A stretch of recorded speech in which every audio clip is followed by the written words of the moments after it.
everybody. So today we are in, I need an armrest. We are in Acts chapter 9 through 11, and we are talking about Saul, and we're talking about Peter, and we will be talking about the church in Antioch. And this lesson really focuses on transformation for the gospel. We've talked a lot about the power of the gospel, boldness for the gospel. We've talked about sacrifice for the gospel. And now we're really coming into this place where we're seeing what the gospel can do. And we're seeing it not just in the lives of Gentiles and miracles happening, but we're seeing how God is working through and in the apostles and disciples like Peter. And when we come into Acts chapter 9, we are introduced to Saul, not for the first time, because we see him at the stoning of Stephen, but we're seeing Saul encounter God. And in the past couple of lessons, we've talked about the power of a testimony and how our testimony holds great power. It is probably one of the best tools that we have to share the gospel with someone else by sharing what God has done in our own lives. And this transformation that we see happen in Saul is so profound and so incredible, and really becomes a huge piece of the New Testament, what God has done in Saul's life. And so we see Saul become Paul. Paul goes on these missionary journeys, shares the gospel, establishes churches throughout that part of the world, and really allows the gospel to go forward. And God really uses him in an incredible way. And he uses his testimony as well. So all that Saul did, none of it was wasted in God's hands. I'm often reminded of Joseph at the end of Genesis when he says to his brothers, what you meant for evil, God used for good, for the saving of many lives. And while Saul meant evil against the church, against the people of the way, God used it for good, for the saving of Saul's own life, and the many, many, many thousands who came to faith through Saul's testimony. So when we jump in, we see, who is Saul? We remember he was persecuting the church. Acts says that he was ravaging the church. He breathed threats and murder against the disciples of the Lord. He would do anything to capture the people belonging to the way. So the way, we see this used often in the book of Acts. And the way is used as one name to identify Christ's followers because Christ identified himself as the way in John 14:6. He says, I am the way, the truth, and the life. So we really raises this question. We just sort of addressed this, but why does Saul's conversion matter so much? There's 3 mentions of it in the book of Acts alone, plus the many references that he has in his letters, in the epistles. And his conversion really teaches us something about Christ, and it teaches us something about the gospel. The gospel wasn't limited to just Israel. It wasn't limited to Jews. It was for all, for Gentiles. And Saul, being the Jew of Jews, he was trained well. He knew the law. He knew the Jewish custom and culture. He knew all of those things.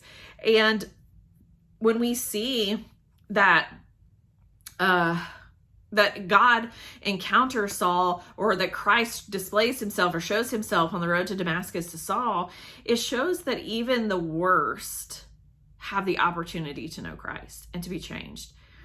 And so we see this detail of his conversion in chapter 9. And there's a couple of more, there's 2 more of these. There's 3 total in the book of Acts. There's 2 more of these where we see the story recounted again, but we know that there's a light from heaven, a supernatural light, brighter than the sun. And Christ says, Saul, Saul, which is an indication of an intimate and personal address from Christ to Saul. And he says, why are you persecuting me? Christ says, why are you persecuting me? Christ aligns himself with his followers, with the fellow believers. And if they are persecuted, then he is persecuted. And we see this in the Gospels where Christ discusses this. And, we know that Christ is calling out to Saul after what Saul has done. He was on the road to go do more, to go and find more people belonging to the way in Damascus. And Christ stops him right in his tracks on the way to go and do more of the very thing that Christ is confronting him for. So the people that were with Saul, they heard a sound, but could not understand what was being said. They could see the light, but they cannot hear specifically what Christ is revealing to Paul. This shows a great intimacy between Christ and Paul. So Paul's blindness wasn't a random issue. It recalls a covenant curse that falls on Israel for their rebellion. We see this in Deuteronomy 28 and 29, and Isaiah 59:10.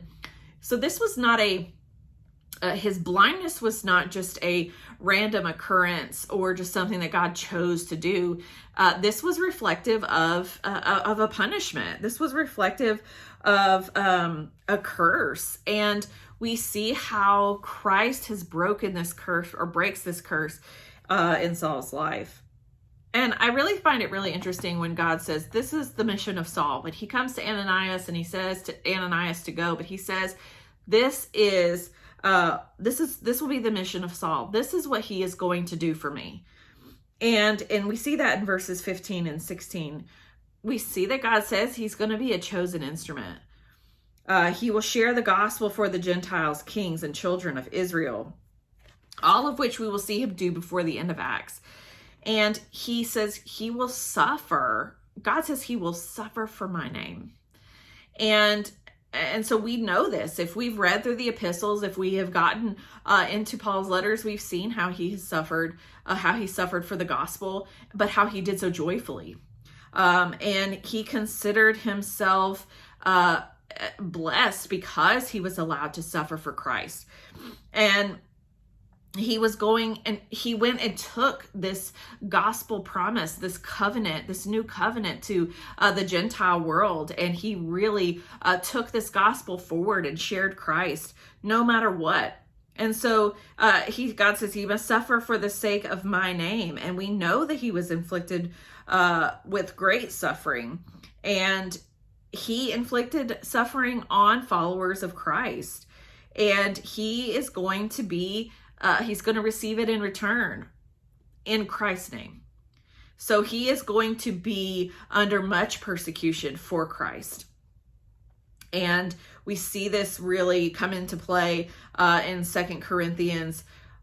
But what absolutely blows my mind is that Saul, there was a great deal that he didn't know about Christ. But it didn't deter him from immediately going and sharing the gospel with those who were there, who were around the synagogues. He immediately went to work sharing the gospel. And we see this in verse 23 and 24, where he is going and he is sharing what God has done in his life. And when Ananias comes, this is a different Ananias, not the one from chapter 5. But we see that Ananias comes, and I feel certain that he was afraid.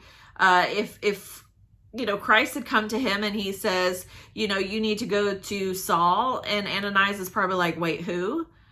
You mean the same one who's killing Christians? No, I think I'm okay. But Ananias did what God asked. He obeyed God immediately. He went and did what he asked. And not only that, but he greeted Paul with love. One who had killed his brothers and possibly sisters in Christ, he greeted him with love and brotherly affection. And Paul spent that time with other believers in Damascus learning about Christ. He immediately got to work sharing the gospel. And one thing that stands out about Paul is that he was a brilliant speaker. He was trained in rhetoric, and he was able to really articulate and communicate very well. And could appeal to the people. However, his most powerful asset was what Christ had done in his life. And sharing that really allowed him to be able to witness and to share the gospel with others. So then when we get into chapter 10, we see Peter and Cornelius. And essentially, Peter has a vision from God regarding meat, clean and unclean meat. And this is, it may seem trivial, or it may seem like no big deal. But when we track this all the way back to the Levitical law and what could be eaten and what could not be eaten, what was clean versus what was unclean. This is really important, and this is a struggle for Peter. We're going to see this again throughout the New Testament, but we see it in Galatians, where Paul and Peter really kind of come to a tiff on this, what we'll call it. And so we see that God tells Peter there is no distinction. There's no distinction between clean and unclean meat, that God has made it all clean. And he tells Peter to go and eat. And Peter was like, no, I'm not going to do that. And so this was really a struggle for Peter. This ceremonial law, would be hard to break. We don't think about those things a lot because we don't really adhere to those ceremonial laws. But if it's something that you traditionally did and you truly had strong conviction about, it would be really hard to step out of that and not do those things anymore. And so we know that he continues to struggle with this, and we know that this continued to be an issue for Peter. And it's this Jewish-Gentile conflict, and we see it throughout the Old Testament, where Jews continuously said that Gentiles must be circumcised in order to receive Christ, or they must do these things in order to be right with God. And I think that those things are really important for us to find and see those distinctions that are going on, because it really does fuel a lot of argument and conversation throughout the New Testament, this Jewish-Gentile conflict. What's required and what is not required. We even see this conversation continue today, maybe not essentially in the same way, but when we combat certain issues in our culture, the Old Testament ceremonial laws are thrown back into the faces of believers. Well, if we say that this is wrong, well, then why do you eat meat, or why do you eat shellfish? And so we have to understand the distinctions that come with the law, ceremonial law, moral law. All of those have different forms and different functions. So all that to say, this is something that poor Peter will continue to struggle with, and we'll see it again in the Corinthian letters. We will see it in Galatians and some of the other epistles as well. So finally, when we get to chapter 11, we see the church in Antioch. And this really became the first major hub of Christianity and the church. This is located in Syria, what we know as Syria today. And it was the place that launched worldwide missions. And so this was like the central location. This was the hub where missionaries went out. They had access. They were right on the water. They had the ability to get ships or to take roads to other areas outside of Antioch. And we really see the explosion of Christianity in Gentile areas from this. And Antioch was the first place where believers were called Christians. Outside of Jerusalem, Antioch played a more important role in the early church than any other city. And this is really profound to think about, knowing Syria today and that area in the Middle East being very Muslim controlled, to know that this was a central hub for Christianity. And this is where the gospel really went out, and God allowed it to go forward because of where it was located, on the water, near roads, able to go quickly and to get people where they needed to be. And so the gospel was really allowed to go forward. So if you have not had a chance to watch the other videos, I encourage you to do so, because I really feel like there's a lot of lessons that we can gain from the early church and what God was doing and how he was doing it and who he was doing it through.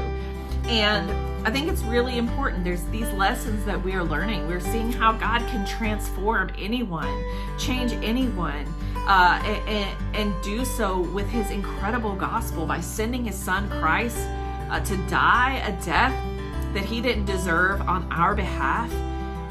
Wow, it's just incredible. And so I encourage you to read Acts and study along with us. You can catch up on all the videos under the Acts playlist. We have the intro video, and then of course up until today through Acts chapter 11. And we have a Acts coding video as well if you are interested in breaking down Acts as you study using the color coding system. So I will see you next week when we jump into Acts chapter 12.